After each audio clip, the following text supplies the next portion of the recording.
Sure. My parents met in art school, and my father was a graphic designer and artist, and my mother taught art, and she taught us art. And um, I learned a lot from both of them. And really, the inspiration is my wife makes art, and she just goes up in the office and makes these wonderful things. You cut out paper art. Sometimes she uses colored pencils. Now she's weaving and makes these things that scarves and things. And it's really, I like the idea that you go off to do something as an artist, as a writer. You go off and you make these nice clicking sounds, and you think, and but in the end, you just got this pile of black and white shapes that you have to decode, and it's dissatisfying sometimes. But especially if you're like me, I most of my writing is sort of diary writing. So I just feel I've filled thousands of pages every year with this record of stuff, and it's all in code. But whereas what my wife is doing, what my parents are doing, is they end up with something that is dimensional, that exists in time, that is something you can hold. Um, I mean, I guess my stuff ends up as a book, and that's a thing. But I like the thingness that the day's work ends up with a drawing or part of a painting or pastel. I like that a lot. So I think that's what drew me towards it. I want something satisfying so that at the end of a morning's work, I can say, okay, well, that's done. That I can peel the tape off it. That's really a nice moment. The unboxing of the image is and the tape always pulls some of the paper with it too. So it's sort of a slightly painful, destructive moment, but also a moment of finishing.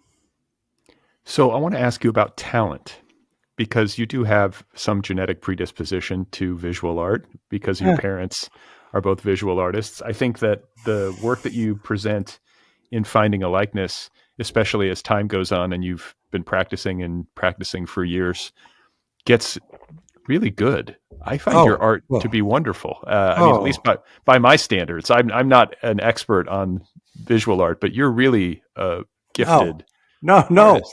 That's I think I'm very. You're the first person I think that I'm talking about the book with who is having a reaction, and so this is very interesting to me because I really thought that I think the point of the book is. I mean, I'm sure I have something that I've gotten from my parents, but I wanted to be just nakedly open about the fact that when I started this book, I was starting from zero, less than zero. I and I had to cheat. I had to make some concessions to the fact that my talent wasn't there. I'm not John Singer Sargent. I'm inspired by him.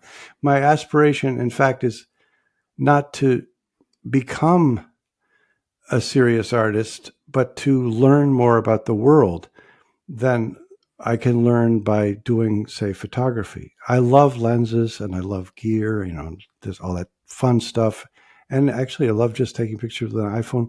But then you take it, and it's so fast. You have no time to think about the picture until later. Maybe you run it through a filter. Well, that's not enough, But if you have to draw, if you have to run that whole image that you took in a microsecond through your brain and send it down to your fingers and move the pencil accurately to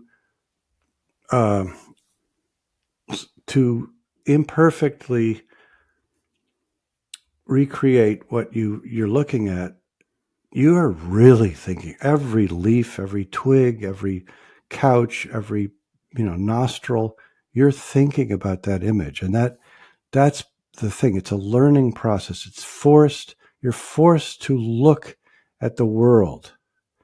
And that's I think what I needed. What I wanted was to be reminded, after having documented all these crazy, wrong-headed things that a government could do as part of a Cold War, I wanted to be reminded of the fact that the world is just so interesting. A leaf is interesting. I mean, those little ways it dips in and comes out, and the way the veins work, fascinating. The only way to really appreciate that is by doing your best to become the apprentice of that leaf and really think about it. The same is true with the human face. Well, this kind of careful attention not only cuts against the kind of subject matter that you were engaged with in Baseless and all the unsavory things that a government can do, but it's just also kind of antithetical to our entire attention economy and online existence, right? I mean, you're slowing down and unplugging on purpose when you're making this kind of visual art. Well, right. And I think I obviously must have been influenced by those books about slow thinking.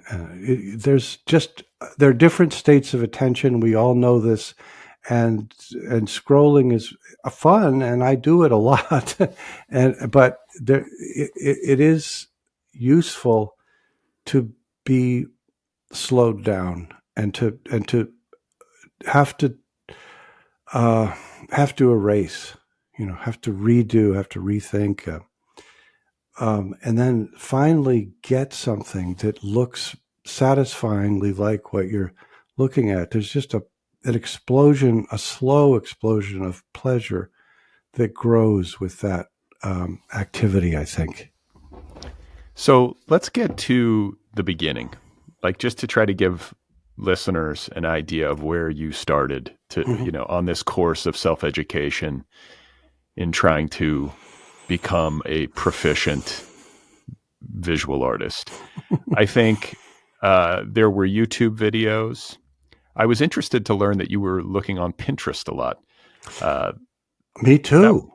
I mean, it's amazing. Sorry. But no, I was just going to say, talk a little bit about the tutorials maybe that you were watching. I think you were also looking for inspiration. There were times when you would use your phone or a camera, I think it was probably your phone, to photograph something that was interesting to you that you would later want to attempt to draw. Mm-hmm. And then maybe there were some how-to books, but where did you start?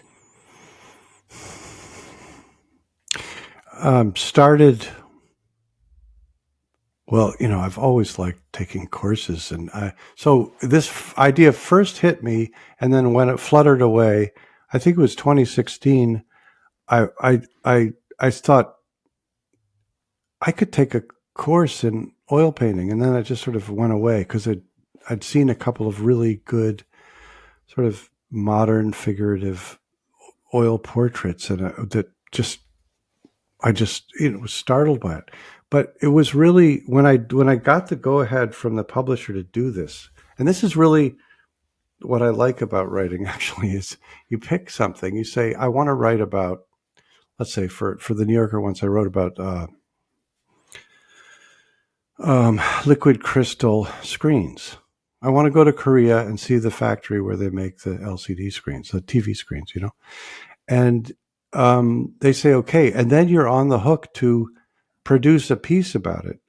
But you're also doing is learning about that thing that you're just desperately curious about. I mean, how does Best Buy supply the world with all these things? Well, it's these genius factories in Korea that do amazing things with pixels, and of course, there's OLED now. So the same way with drawing, I thought, well, how would I strap myself into a rocket sled of learning? In which I could not escape, and that would be not a painful collision, but a more interesting, theme park ride. Well, by saying to the publisher, "Would you like a book on this subject?" And then when she said yes, then I actually have to. Then I'm totally exposed. I have to show the world whatever my success or failure is, but that's part of the high of it, or the risk of it, I guess. So that's what it was. I mean, I have always felt like I was trying to do something like this with words. With the Mezzanine, I described things to a level of insanity that even I, who have a high tolerance for descriptive prose, I mean, some of those footnotes are just off the chain, but I like describing things. It's just that the word piles, how many times I'm sure you've run into this. When you write somebody an email, you say it's wonderful. It's just a fantastic job you've done. Then you think, okay, I can't use wonderful again, but you have to use wonderful so many times in life, millions of times. Fantastic, incredible. These are words. And yet every time, like the word whoa or wow, all those words, each time you say them, they're slightly different. But as letters, they're always spelled the same, unfortunately. So it feels like you're reducing this wide dynamic range of emotion, like that's incredible, or weeping, that's incredible. You're reducing it down to this one black and white word, frustratingly. So even if you try to nest that word in all sorts of other excelsior of other words, you're still reducing. So the excitement is to, draw the leaf in a way that makes it like no other leaf or something. So that's part of it, is that I felt I don't want to present it like I was in a creative crisis, but in some ways I am. I'm in the word business, and sometimes when you're talking about, let's say, you're trying to talk about someone's expression, this, and he looked askance. He made a diffident smile. You think, come on, we've read it. We know that's just a phrase, man. Just what does it actually look like? Well, actually, it's probably, and that's why movies are sometimes better. It's because the actor he looks askance at the hologram, and the actor does something that's, specially something that only that actor can do. And so it's actually more than words. So the idea is to try to get a little bit of that reality mojo into what I was thinking about by putting stuff on the page, paper, and thickness, the thickness of paper, the fact that when you draw a lot of drawings, it actually amounts to something that has weight. So you took a 4-day, what's called a plein air or outdoor workshop, where you were painting still lifes, I think in oil. That was the first step. Yeah. And you write in the book that you learned a few things, and I'm going to read them just because I think it's interesting. But you say you learned 1, color is everything. 2, but you have to get the shapes right.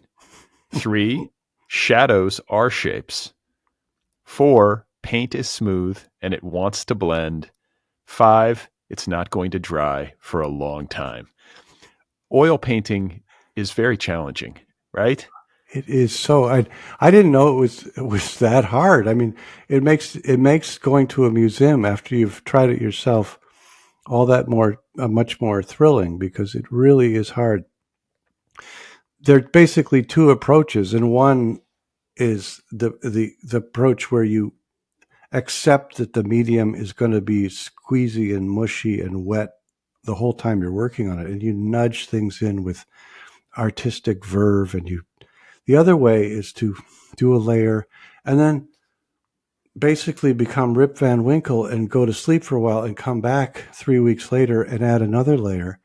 And it's just an impossible rhythm, because if you want to have some control with a very fine brush, you have to be very patient as the linseed oil evaporates and you're left with a pigment. I couldn't do it. I just felt after that first plein air class that the invention of the brush was just a ludicrously ineffective. It's first of all, it's long. So we're talking inches of exaggerated. Any little tremor in your hand or in your shoulder, and you're having to use shoulder movements, is exaggerated, sort of parodied by the end of the brush, right? And then the brush itself is soft. So you're nosing and squeezing and pushing in this paint that sort of wants to go on the canvas, but sort of wants to stay on the brush. It was so wrong for me. Well, you say that from the early paintings that you did, I believe in the plein air class, that what you learned was, one, the looseness, wobbliness of the brush would take some getting used to say the least. Two, you missed the precision and the erasability of a pencil as you were working with these oils. And three, you realized that you didn't really know how to draw. Right. And here I want to say that one of the great pleasures of reading your book is being given access to your failures in a very candid way. And also this guilt that you felt when you finally decided to maybe put the oils down and just indulge your interest in the pencil and its eraser. And then eventually moving on to tracing, where you would trace an image on, I believe, your laptop screen first, and then later go in with the pencil and sort of flesh it out. Mm-hmm. And this is something that I found very interesting, because I think it gives a novice visual artist an opportunity to be decent and to render something relatively approximate to its actual size and shape and form. Mm-hmm. Mm-hmm. I think it also is a great way to learn. But I think there's some conversation in the art community about whether or not it's true art or if it's ethical, or, you can speak to this maybe, because it's a big moment for you, I think, in terms of your learning curve. It was a little bit of a crisis, I think, because I found when I did the tracing that it was extraordinarily much. It was a better blueprint to start with. The problem with drawing everything by eye is that even a slight misplacement, especially with a portrait, which is an attempt to look like a single human being, just a slight 32nd of an inch mistake in the corner of the mouth or the distance of one eye from the hairline or something like that is going to throw off what that person looks like. So and so I always felt I'm working so hard to get it right, and I know it's wrong, and it's just, and none of the pleasure was there. So there was a battle, because I knew this whole debate within the art community of tracing as a crutch, and then other people say, "Oh no, many great artists traced, and it's an important tool set." And other people say, "Well, when you make all the mistakes and you've gone through art school, then you can go back to tracing, but don't do it too early, or you'll never learn." But what I found is what you just said, is that actually, once I kind of submitted to the moment, and it was a scary moment, actually. And I think it was because I'd made 2 efforts to draw Vladimir Nabokov, and both of them, one of them looked like Martin Amis, and one of them looked like some guy, just some guy. Right. And finally, I got one that looked like, you'd look at it and think, oh, that's what Nabokov looked like on a boat in Cambridge in 19 whatever it was. Even if they hadn't seen the photograph and speak memory. So that was an exciting moment. And then there was the crisis of, but you're not gonna learn. And then I realized that, no, I need this crutch. This is a crutch. I am trying to totter towards competence in portraiture. I need a crutch. I need help. I need to learn where things actually go. I need to start with a chance of getting it right, because it's really an outline, and it still doesn't look like the person when you've traced them. It looks like a bunch of strange topographic things and maybe little tiny shadings to indicate shadow or something. It doesn't look like the person until several hours later, when you've taken it off the screen, pulled it down, and you've looked, and your eye has jumped back thousands of times to the details, and you finally see, well, that's how the nose is. And, so I learned, at what you said, I learned so much from tracing. I'm still learning from tracing. I think it's the best way of learning about the subtleties of shadows, which is what it's all about. The subtleties of shadows and the workings of different kinds of shine, the varieties of shine, the encyclopedia of light. In order to master that, you have to trace. It's obligatory. Well, to me, like the corollary that I would make Mm-hmm. is like a musician learning how to play music by covering other people's songs. Absolutely. You've got to. You've got to. I mean, you think, well, wait, how did he do that chord? Wait a minute. I think he added a ninth there, and you have to listen so hard because you are trying to duplicate that. It's very, but I also did it with writing. I absolutely filled notebooks. I called them commonplace books because I'd read about that, but essentially spiral bound notebooks. I'd read along and find some great passage in Samuel Johnson or Anthony Pohl or something, and I go, oh my God, that's good. And then I would put 2 quotation marks and I copied the whole passage out, and all the little interesting uses of the comma and all the phrases I underlined everywhere. And then, so I have all these notebooks in which you open it up and it's just passages from people I'm reading copied over with the little interesting tidbits that I noticed. And I learned a lot of vocabulary that way. This was all after college. I really learned about style that way. Yeah. And it's the same thing with anyway. Yeah.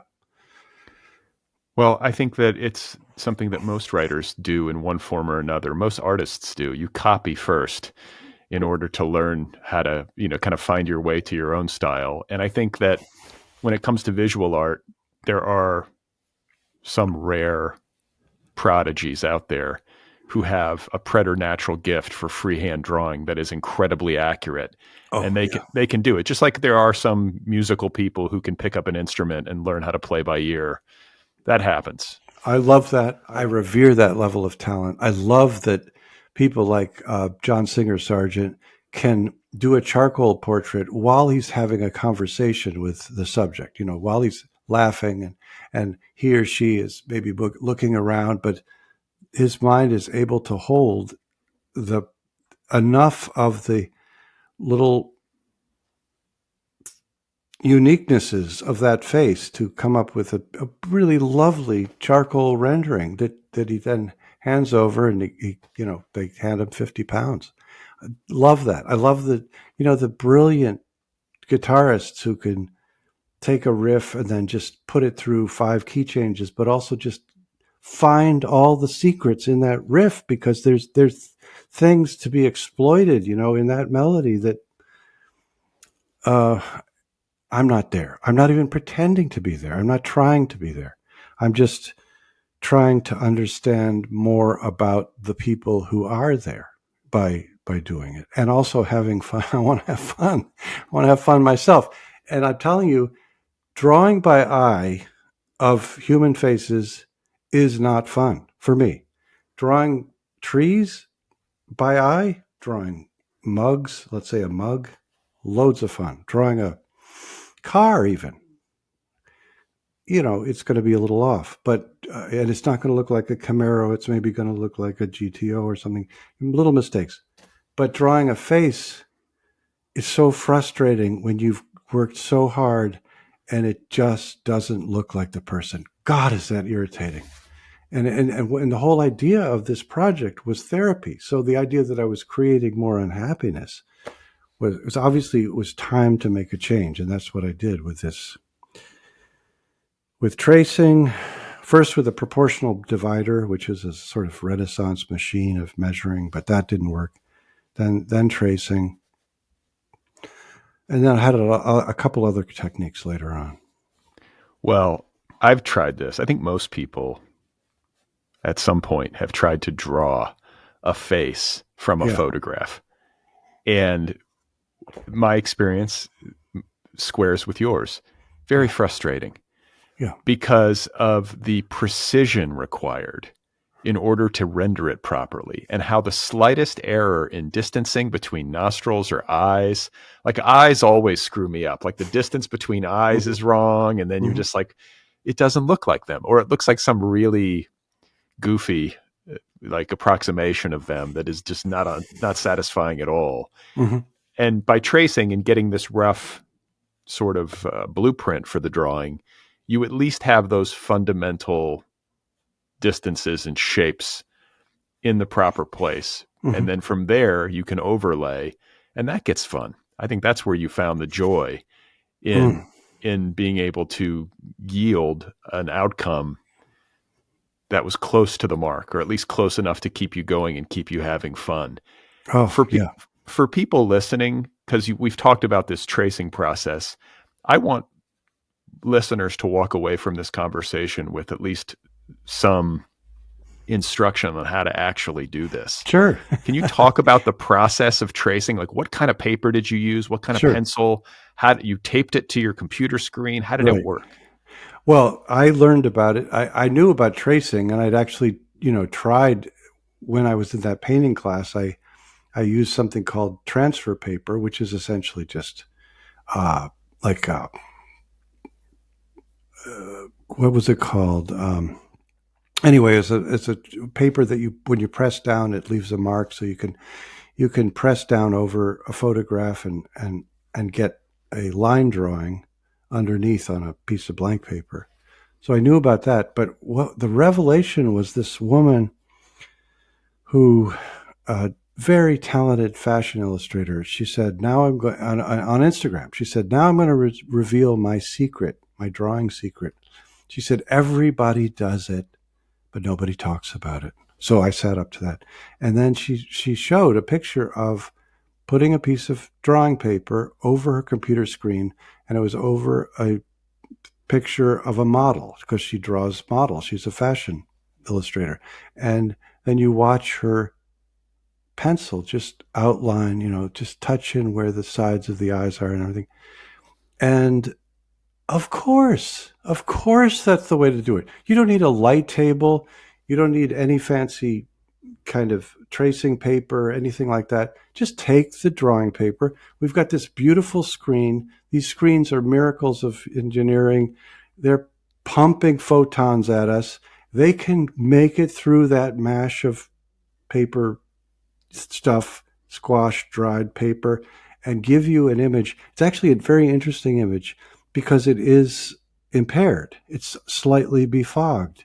And it will actually correct for a pixelated image because you don't see the pixelations. You see sort of a more general thing. So it's really exciting because the tracing is in many ways extraordinarily accurate, but also fundamentally wrong, because the little details that would just give you that ding of resemblance are not there yet until you go back. So what I guess the revelation for me was, wow, just tape the damn paper to the screen, sharpen your pencil. That's all you need. And I set up my desk with, I put a table on my desk and just stood there with my eyes about 3 inches away from the screen. And I just started taping, and it was so much fun. Oh my God, that's where it goes. Oh, I didn't know that. Look at that, where the hairline goes behind the ear. Oh, that's so interesting. So it started to happen like that, this beautiful way. And then I wanted to include her in the book because obviously you want to give credit to the person who's changed my life as a would-be fledgling drawer. And so I emailed her. She lived in some Eastern European place. And she said, "I don't want to be known for this. I've deleted that Instagram post. I would be really sad if that's what I was remembered for, that I had told the world to trace. I don't believe in it anymore. I don't trace anymore except in special situations." So then I'm thinking, what am I going to do? I mean, this was the person, but it turns out there are bunches of art instructors who do this. And Well, I yeah, have to interrupt. Michelangelo traced in the Sistine Chapel, right? I mean, this is well, yeah. Well, that's, I mean, and there are different kinds of tracing, because I could say, yeah, well, Michelangelo traced that, it's good enough for him, it's good enough. But actually, what he was doing was making, he would make an incredible, mind-blowingly good drawing, probably by eye because he had one of the best eyes ever. And then he would make a cartoon. He would square, it's called squaring off. He would square off the drawing and then make a huge piece of paper and square that off and transfer the small drawing to the big drawing and then poke through that big drawing into the fresco material, and that's how he would make the Sistine. That's how they transferred small, beautiful sketches to big, beautiful walls. That's great. That's a love. You could say that's not the kind of tracing I'm doing. That he. I don't know. I mean, I don't think we really know whether he did what, but there was a breakthrough for me. But do you see what I'm saying? I mean, it's not necessarily fair to the Renaissance to say I'm doing what they're doing, because I'm I'm I'm doing I'm just a desperate guy needing help with the basic image making. They are way beyond postdoctoral, beauty skills of doing that. They can look at a woman's face at 3/4 view and come up with something that's jaw-droppingly beautiful. And I can do that if I trace their thing. But so there's that. But there was a little there's a sidelight to that, Which is that which was very helpful to me was not Gutenberg, Albrecht Dürer. So you were talking very early in the history of art, in the history of a certain phase of figurative art. He said he actually, it came out posthumously, but it was a woodcut, I think it was a woodcut of an artist looking through a pane of glass on a table at this guy who was, in a flouncy position of, my portrait is being rendered. And there was a candle so that this guy is lit in a kind of chiaroscuro way. And that image is being projected on that piece of glass. And there's an eyepiece that comes out so that you do not move. You're not going to change your angle. And so what Dürer was saying, and he said this in the text, he said, just trace the image on the piece of glass, and you that's a way of really good way of learning. If you're especially trying to do portraiture, that's a way for students who are a little bit unsure of their skills to learn how to be a better artist. So that in that way, I thought, well, if Dürer is saying this and recommending this, I mean, he was a guy with mind-blowing drafting skills. Have you ever seen he did a I don't know what medium it is. I guess it's a painting of a bunch of turf he brought into the studio, this shovel full of grass and weeds and stuff, and did it. It's just beautiful. It's just amazing. He's sunk himself into the visual reality of that. So and of course his woodcuts and he's just one of those, his portraits, his self-portraits. There's a man who's looking right in the mirror, and maybe he's looking through the eyepiece, but the eyepiece he didn't draw. I don't know. But in any case, he is a person of immense draftsmanly abilities.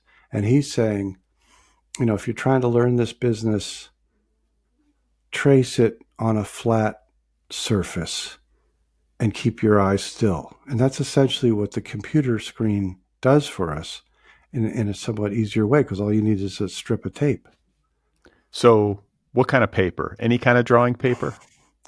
Well, if it's I've been through a lot of phases with that. If it's very thick, it's exciting. So you could use the Arches watercolor paper that's, it's so thick it feels like, almost like a taco or something. It's great. But then there's there's losses with that because it's so thick that it further blurs the image, but it gives you a feeling that you better draw well because this paper cost you, several dollars, just this piece of paper. So there's kind of a, I'm going on stage right now feeling with a thick piece of paper. Thinner paper allows you to get more detail because you see more of the image through it. I've ended up with this paper, American-made Strathmore paper, available in any Staples. It's Strathmore Artistic Journal or something like that. It has this kind of cheesy cover with bloopy letters saying Artistic Journal, and it has 80p, and it's cheap, and you just tear it out. And I love the feeling of tearing it out because it's resistant, so blah, blah, blah. I wrote about perforation back in the Mezzanine. I've always liked perforation. So this blah, blah, blah, blah, blah, blah, blah, blah, blah, blah, blah, blah, blah. And I do a lot of my drawing at night because you need a dark room. That's the other thing I forgot to say. You can't, it's almost like this, the furtiveness of this activity is built in. It has to be in darkness or you don't see the image at all. If you have a light going here, you just see your own drawings. So it has to be in the middle of the night. So I don't want to wake my wife up. So I go into another room. If I'm near the bedroom, I go into another room to do the tear off the perforation, right? So, and I have a question. Like when you say that it has to be done in darkness, do you mean the tracing process or all of it? No, just the tracing process itself requires darkness because you need to see the image, which has been defeated by the paper to some extent. You need to see it in its full glory. Now, you might need to change the image from a color image to a black and white image. There's further educational benefits to that because you see how shadows work without the competition of color. Like lips are always a slightly different color, and as the face goes lower, it becomes bluer, and there's all sorts of things that happen with color that can throw your eye off when you're just learning how shadows work. So sometimes it's good to both change the image to black and white, got to turn off the lights, turn up the screen to max, even though it's the middle of the night. Normally when, you're writing and there's no light on, you might, lower your screen intensity to half or even down to the bare minimum. But if you're doing it as a tracing, you have to really have a full bright light. And then once you're finished the tracing, you turn on a light. I had a light for a while. I think I lost it, but it was a gooseneck light that went in a USB port. So I was able to look then at the same picture that I just traced on the screen,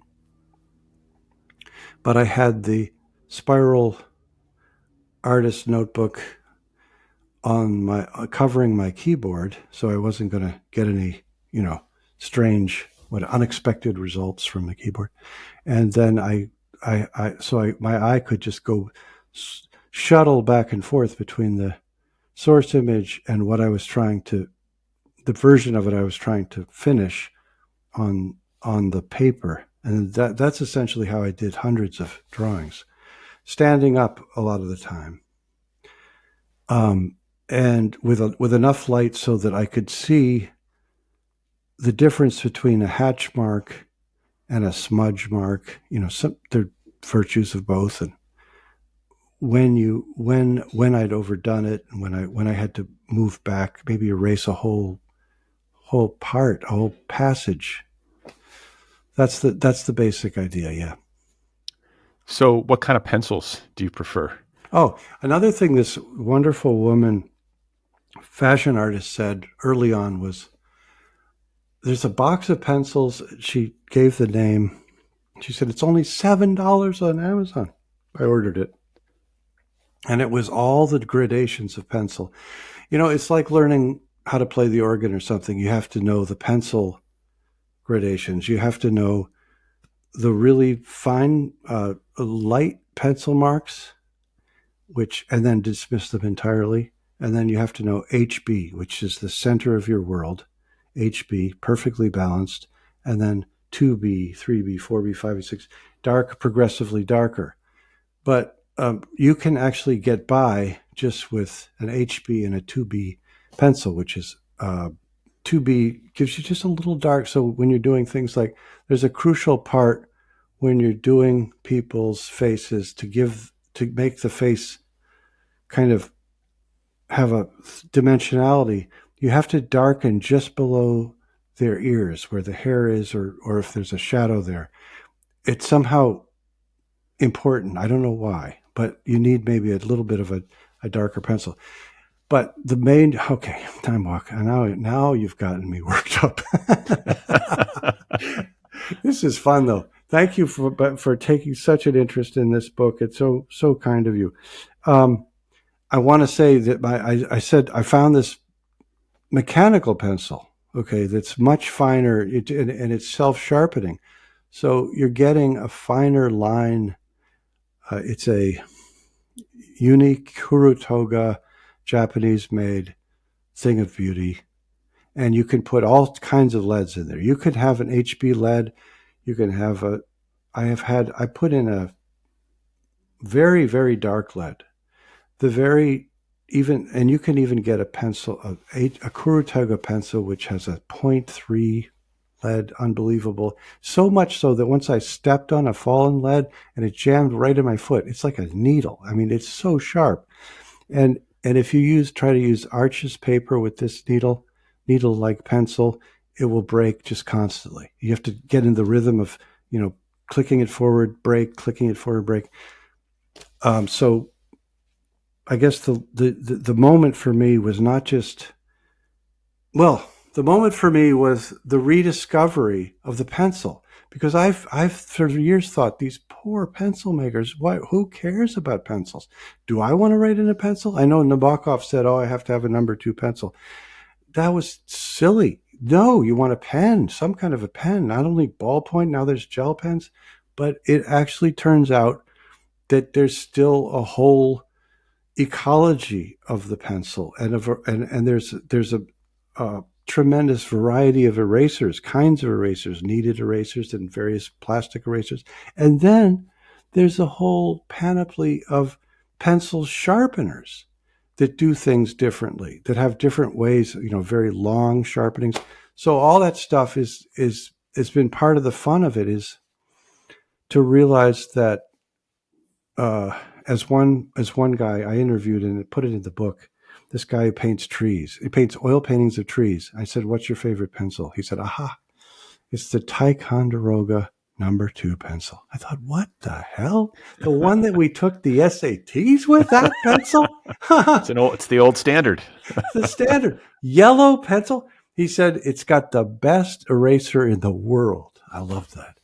And I have drawn with Ticonderoga. I have to say, I don't fully agree with them. There are pencils out there, not necessarily erasers, but pencils that maybe sometimes give you just a little bit more sharpness or something. But no, the Ticonderoga pencil, the Kurutoga, and the whole amazing world of Japanese pencils. It's just a world there. It's a world of graphite that I had no idea about. It's just like a door opening, and suddenly it's like an organ note is played, and you're looking out over a vista you never even knew existed.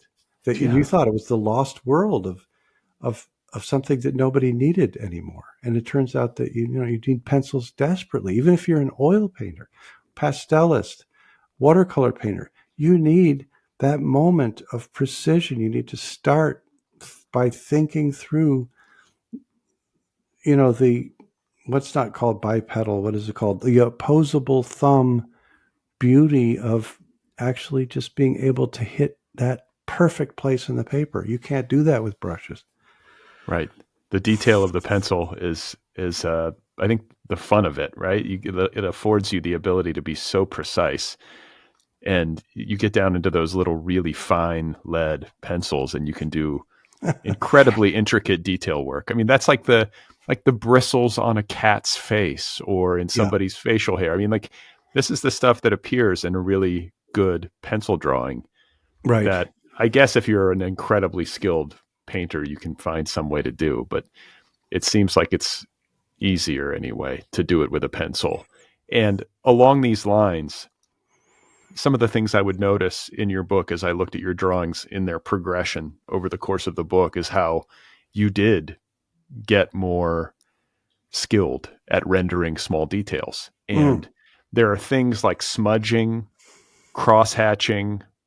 I'm probably forgetting things, but you're doing shadow work and cross hatching, and you're using, I think, you just use your finger to smudge. Yeah. Like, how did you learn these particular techniques? Was this just trial and error? Were you watching YouTube videos? Oh, absolutely. Yeah. Sorry. I All didn't of the mean to. above. I mean, I think YouTube is absolutely the best way to learn because the person is saying things. There's a voiceover, but you're watching somebody do it. Not the accelerated ones; they're harder to learn from, but the ones where they draw somebody or something in real time, and they won't talk about it, but you'll see every so often the finger will come out and just soften a detail, just knock it back a little bit. And those little movements are very hard to learn about if you're reading a textbook or a how to draw book.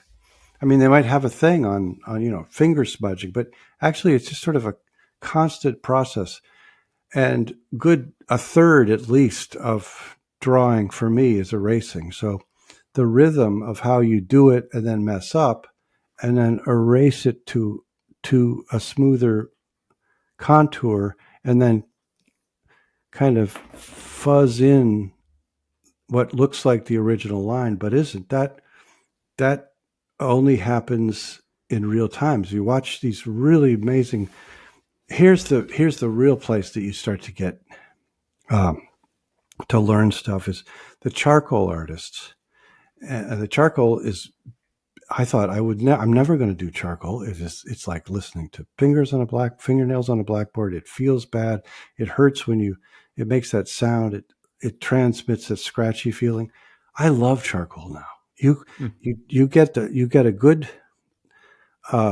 point on that thing. It's going to last you maybe a minute and a half, but it's going to be a beautiful minute and a half because you put it down a very, very dark line. It's a good, it's much darker than pencil line. And you can't, this is another thing I learned to my dismay. You can't make a pencil drawing and then charcoal over the pencil because graphite is a lubricant. It's smooth, it's slippery. So wherever the graphite line is, the charcoal will not cover, unless you really go after it or pre-erase it. So all of those little discoveries happen by doing and then looking at YouTube, going back, finding some other YouTube genius and watching them. And they all have different ways of, talking. It's a whole everybody knows this. I mean, when you have a carburetor to fix, when you have a special drink you want to make, for New Year's or something, of course you're going to go to YouTube and watch it. Well, when you want to become a half decent, competent artist of a figurative representational artist, you must go to YouTube. You must spend many hours, but then you can get sucked in and you're watching YouTube when you should be doing your own drawings. And that's a whole other thing. Right. Well, there's a couple things I want to get to first. Yeah. You mentioned erasure, using the eraser as a critical part of learning how to be a proficient artist using a pencil. And there is a drawing, I believe, in your book. Is it of Irving Berlin? Is that who I'm thinking of? The guy with the wisp of cigarette smoke that you did? Oh, yeah. Jean Cocteau. Yeah. Okay, that's who it was. Yeah, but it's a beautiful drawing. And when you say that in the text, you say, oh, and I finally got to approximate that wisp of cigarette smoke just by erasing. I looked at it and I was like, oh, damn, that is how he did it. You just go in there and you just, you'd get a little bit of white space and you get that wisp and it looks just like a wisp of smoke. It's a good magic trick. It felt like I'd made a little discovery there because I didn't understand why there was blur in the original photo right there. It's a great photograph. I don't remember the photographer, But then when I was trying to look closely, I saw that it wasn't just an imperfection in the print or, a bad scan or something. No, it's that the smoke itself obscures the image, and I erased it into reality. That was fun. Felt like a good moment. So there's a lot more. I mean, you get into paint markers, you get into pens, you sort of experiment. You go back to, some watercolors, I think. You do all sorts of different things. Mm-hmm. But you really, I think your first love anyway, is the pencil drawing and the portraiture. You also have an interest in clouds and trees, but you love painting people's faces. You love painting people's smiles. Yes. And I think that this is an important point to make, is that if somebody listening is maybe a writer primarily, but would Mm-hmm. like to develop a hobby in the visual arts, it's okay to just kind of experiment around and then land on the thing that brings you the most joy. There's no wrong answer. There's no wrong answer in terms of what it is that you want to draw, right? You like to draw people's faces. I totally relate to that. I think I'd probably be the same way. I do, and that's beautifully put. There are particular joys in precision, but there are also joys in the infinite complexity of human skin color. My God, when you play around with all that with in various media, that's exciting. The color is exciting. And you mentioned the smile, which was, I think, my biggest discovery was the human smile, and how much I I like. I just like trying to do justice. It's never possible to the incredible varieties of the way people can smile and communicate subtle emotion. I mean, because there are fake smiles of every kind, there's forced smiles, but there's also just all sorts of mixed, mingled, hybrid smiles of, that are, maybe there's a slight reserve there, but a slight forgiveness, slight this, that. Oh my God, is it subtle? It's so.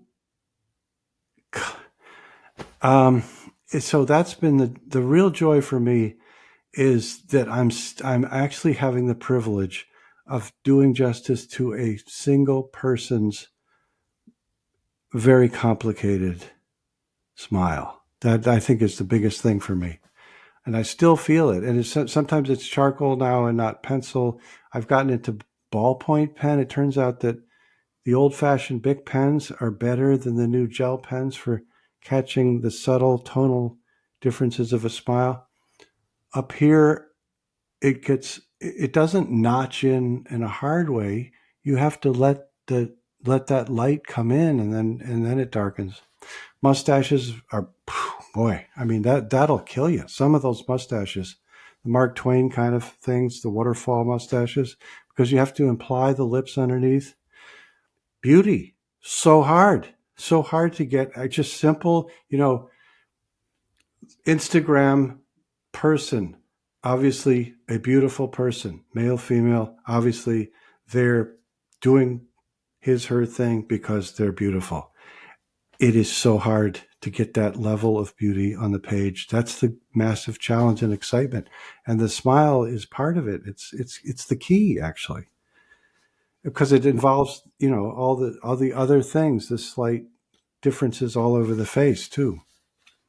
Well, one of the most touching parts of this book is the Reddit gets drawn page that you were Yeah. using as source material. I didn't even know that this existed, but there's a Reddit, what do you call it? A Reddit thread or a Reddit, whatever Subreddit. it is. Yeah. A subreddit. That's right. That's right. So there's a subreddit called Reddit Gets Drawn, where people, and this I think was also taking place during the pandemic, which added a certain poignance, where people stuck at home, sheltering in place, would post photographs of themselves.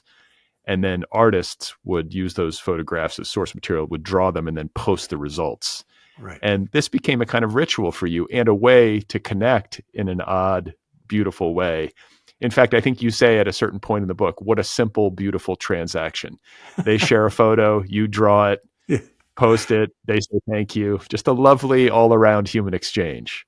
It is, and I think that it helped me more than anything else, because it's one thing to try to draw to draw Mark Twain or some other famous person, and do justice to an image. Let's say it's Ingrid Bergman or something, a person that everybody recognizes immediately. I did Chevy Chase because I thought, okay, that's a child, but that it doesn't feel as fun as being given a person whom nobody has drawn. The person who is posting on this subreddit, all you are required to say, you don't say anything about yourself or how the photograph was taken. All you can say is, this is me, or it's me, or this is my mother-in-law, or this is my child.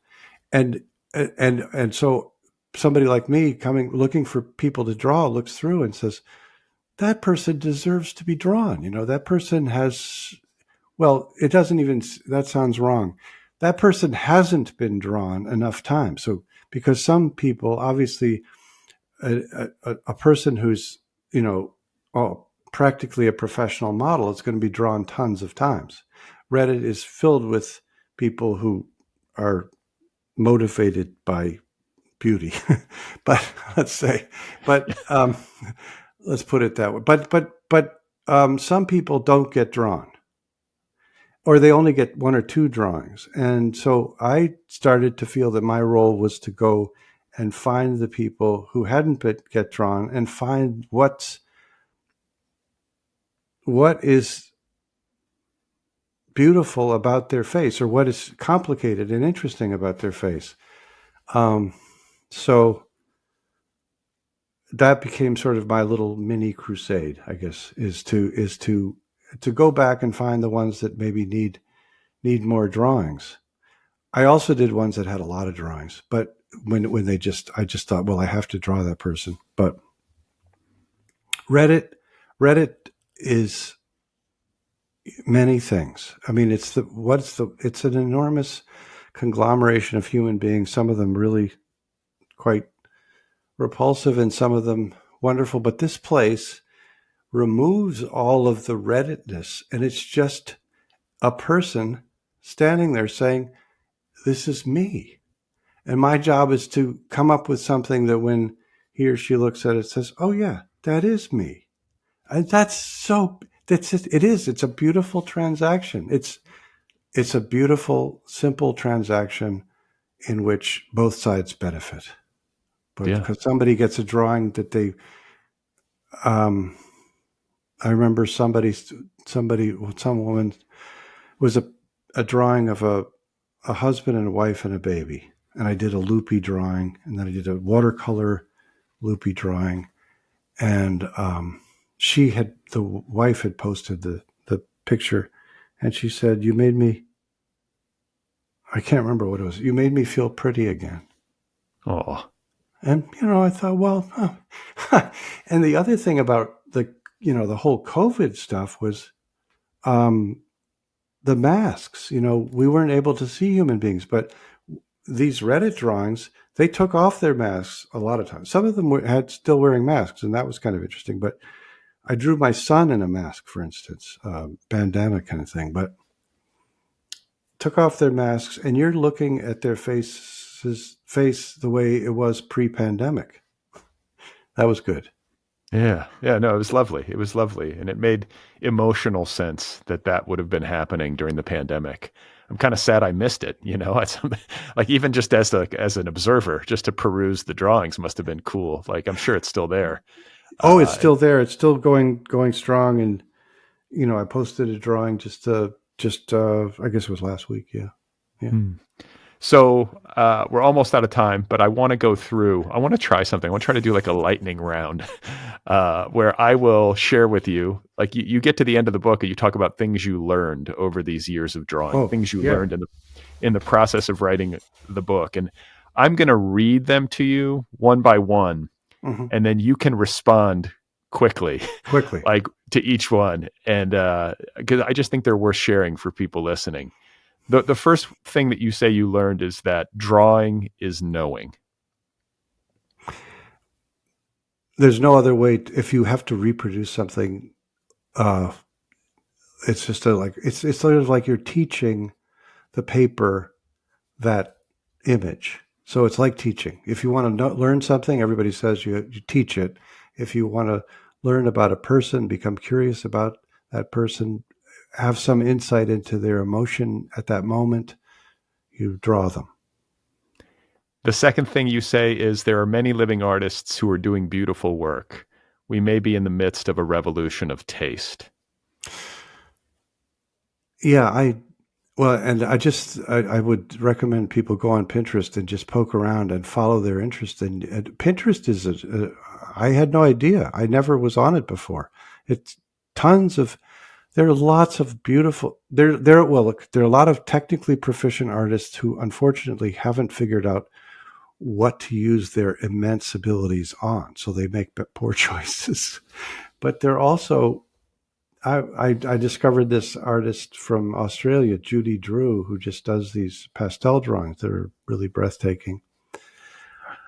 Carol Robbie was another artist that Pinterest gave me. She does interiors in a kind of painterly way. She told me her favorite color of oil paint and explained to me why she painted interiors and how she didn't use photographs. So that's interesting too. So yeah, I mean, I think that my idea of what the artistic landscape is totally different now. I used to think, okay, there are these iconic figures like, I don't know, Mark Rothko or Kandinsky or something that are sort of 50s totems, and then there are these people who are Sunday painters, and maybe they do portraits of conservative political figures or something. It's not like that at all. I mean, there are just tons of people who are discovering how satisfying it is to recreate things on linen or paper, and a tiny percentage of those people are the people who are going to be in museums in the future, and a lot of times their stuff is it's not going for millions of dollars in big auctions, like the guy who blows up the balloons and makes who is it?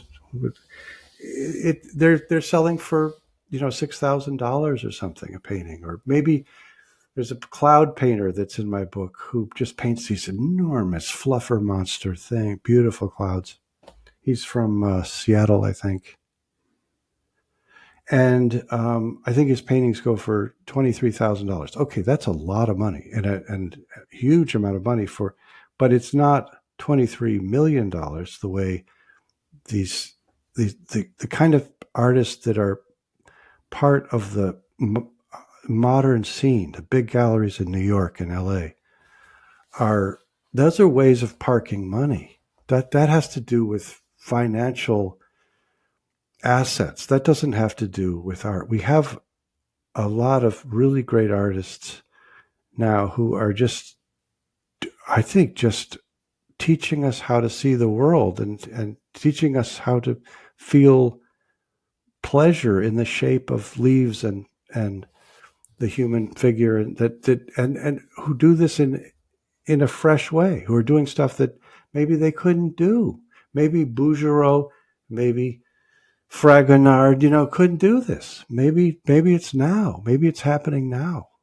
Well, and I think that like you say, this parking of assets and this trading of super precious or super valuable art among the billionaire class or the hundreds of $1 million net worth people, they're just kind of trading Picassos and Basquiat's back and forth as a way to grow their portfolio. Essentially, it's like an investment. It's not really a person who loves art usually, or oftentimes in a serious way, but that has nothing to do with art. That's commerce, that's business, that's investment. And I think that one of the things I took away from your book, and I think it squares with something that I sort of knew or suspected anyhow, is that there's so much talent in the world. There's so many people who are so gifted doing such cool stuff, and they really don't have any interest in that part of it, or at least that's not a primary motivator, or they just temperamentally have no idea how to act. It takes a certain kind of person or a certain kind of patron or a certain kind of happenstance or luck to be able to navigate the very opaque world of the gallery scene. That still doesn't make sense to me, how it happens and how an art star is created. It seems to be like some sort of soup or some sort of, what is it, kind of foggy process that, I don't know if anybody can really game it. Maybe somebody can, but I think your average person who's painting clouds has no idea, right? No. What I found when I took a class with some sort of representational artist I really liked was they just had no interest in the bigger art scene. They were interested in the still life that was before them. So, there's a plate and there's 2 cherries and there's a slice of melon, and that's what was grabbing them.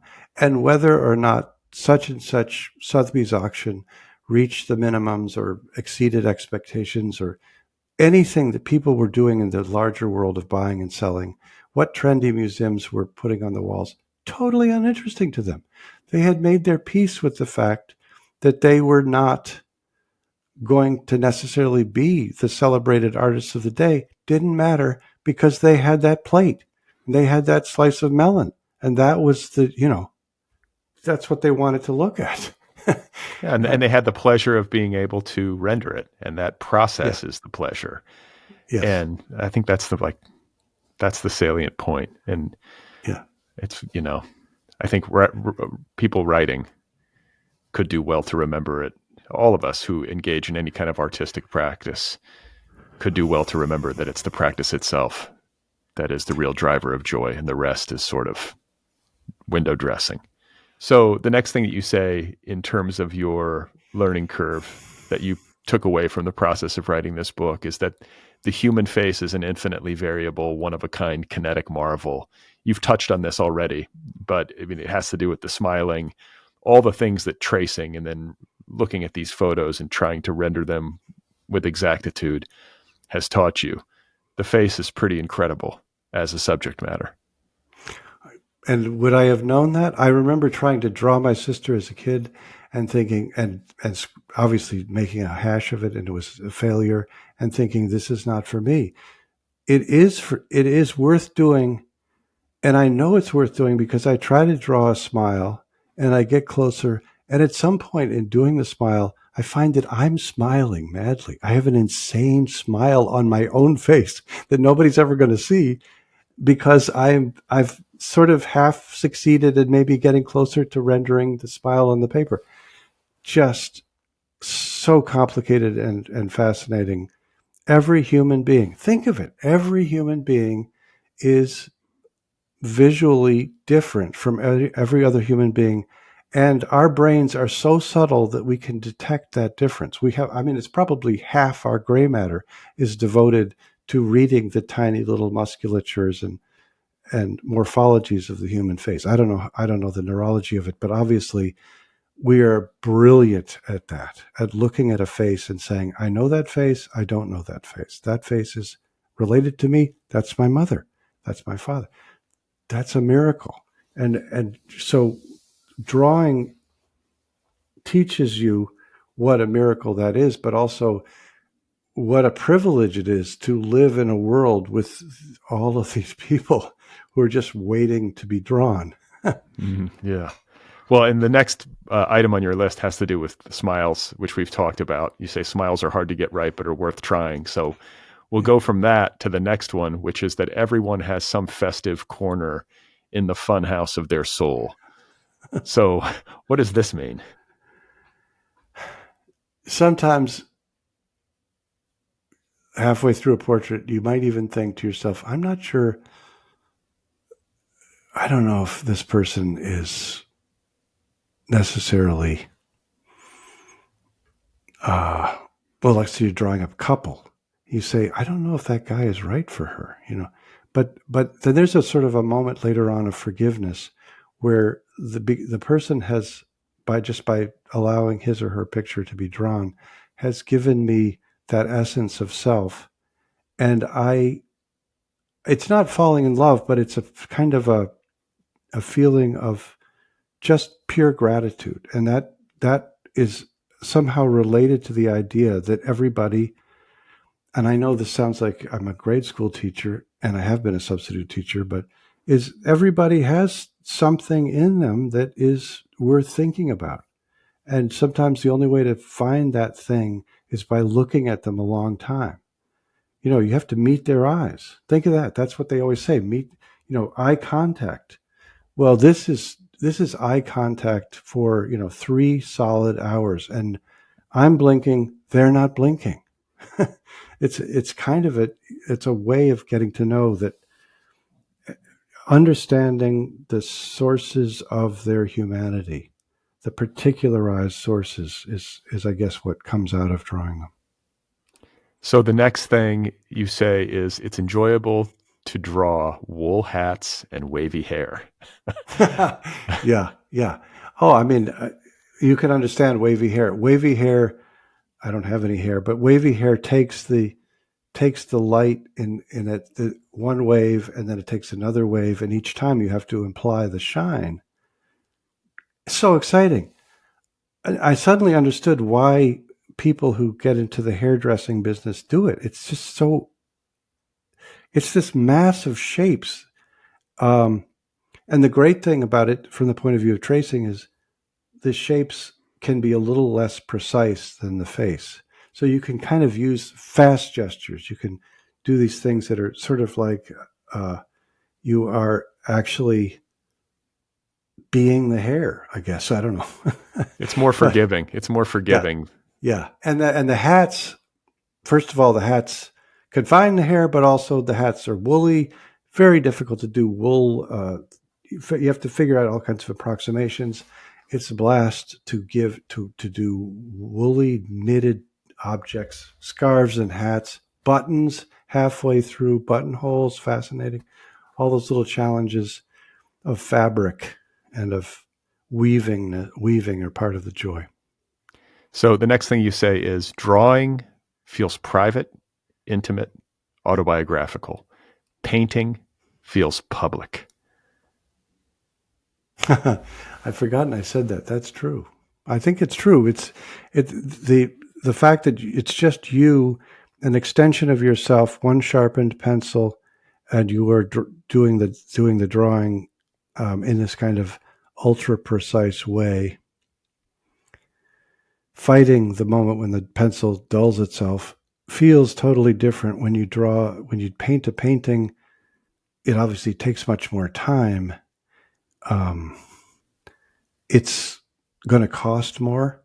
It feels public. It feels like it's entering the artistic world of commerce, whereas a drawing is often a very, very much lower valued object, and therefore personal. It's like looking at a diary or something. It's the first draft, and so often if you study a famous painting and you look at the drawings that led to the painting, you see why the painter chose to paint the painting. It was because the drawing was so darn good, and the painting never quite achieved that same goodness. There's a Pietro Annigoni drawing that he finally painted the same woman, but the drawing has this ineffable heartbreakingness to it that the painting never achieves. So it's public and it's impressive and it goes for a lot of money, but the drawing is the first draft of history. Yeah, there's something really intimate about it. I'm thinking of that drawing that you did of that girl, that little girl, like probably 4 or 5 years old with her chin up. It's one of my favorite drawings in your book that you did. It's a wonderful like representation, I think, of what you're talking about, where I don't know if you could improve on that. I mean, I guess maybe like John Singer Sargent or some master might be able to paint or something and knock it out of the park. But sometimes you just get it, right? You just get it in that pencil drawing and that's it. Well, thank you very much for saying that. And I felt that it was one of the best things I did, no question. But of course, what it is really is that the photograph was so good. I mean, part of it is just saying thank you to a photograph, and also thank you to this kid, the mother who said, "This is my daughter," and then the kid who's there and it just had such a nobility and I don't know, just a depth of certainty about who she was at that moment that felt right. That was in the photograph. And so part of what it is, I think, is if you do a lot of drawings, you get better at figuring out what to draw. What are the photographs that your skills will help that photograph come alive in a different way, and what are too hard for you or don't lead anywhere good. So the final thing in your list of things that you learned over these years of learning how to draw, you say there's nothing like seeing a recognizable pair of eyes become real on the page, looking directly at you, made out of silvery dust. This kind of goes back to my complaint earlier about my own attempts, because the eyes always get me. I feel like eyes are tough. Eyes, and then I think hands are very difficult to draw correctly. Well, we know that from AI. Even AI is having trouble with the hands, with the fingers. I think that's the key. The pleasure is when you're drawing the iris, there's a moment where it looks like a drawing, and then there are a few more strokes that you do with the help of the tracing. So you're starting with the tracing, but now you're fleshing it. It's the enfleshment. It's the making real of the tracing, which is just a set of islands. Suddenly, a few more strokes of the pen, and the little I don't know what they're called, vein-like flanges I don't know, of the inner eye. I don't even care what they're called. I hate all those instructional books that tell you have to know all the physiology and all the bone structure and all the biology and anatomy of the eye. You don't. You need to be able to get that moment where it suddenly becomes an eye in which you're peering a little bit into an utterly dark space of retinal projection. And then there's the iris and there's the shadows at the, it's just that moment where it becomes real, especially the second eye, because you got one eye. That's not human. You need two eyes. It's a joint project. When that happens, and comes alive, it's a startling, pleasing moment. I didn't know that I thought I was going to draw trees and clouds, but they don't have eyes, and it's not as gripping if they can't look. If the thing you've drawn can't look at you back, it's not as much fun, Well, it's been a joy to talk with you, and it's inspiring to read this book, and just fun. I had fun with you. I mean, I know you had your frustrations along the way, but I could really feel how much joy this practice brought to you in the wake of writing a book that sort of left you depleted. And you say at the end, this is a good way to close. I've found that the kind of art I like to do is basically a way of saying thank you without having to say it in words. I got to say, maybe the most utilitarian function of becoming a serviceable visual artist is that you have great ways to thank people. Just draw a little portrait, give it to them as a way of saying thank you. Like, there's something very meaningful about that. I imagine you've probably made use of it. I have sometimes. I've drawn my editors and things like that, send them a line drawing. Brad, I just want to say that you're getting the book the way I meant it to be gotten, and it really means a lot to me that you understood it and saw the intention behind it. Just a really kind of delightful experience for me to talk to you about it.